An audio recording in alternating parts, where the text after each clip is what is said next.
Once upon a time there was a man, a very, very small man, and he lived in a raindrop.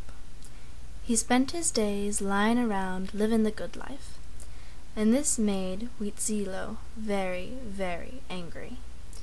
Wheatzilo was a waterman himself, but he was born to a muddy drop of pond water, and he had left it long ago. The more he watched our little man, the more jealous he became. Finally he lunged, latched on, and began to climb inside. Towering over our bewildered Raindrop Man, he promptly threw him out and settled in himself. The Raindrop Man was at a loss, and finally left in defeat. Eventually he came upon a young girl named Lonnie, who lived in a tier. She helped him up and welcomed him into her home. He gave her his heart, and she gave him hers, and they lived happily ever after. So the moral of the story is, though life may get difficult, love makes it all worthwhile.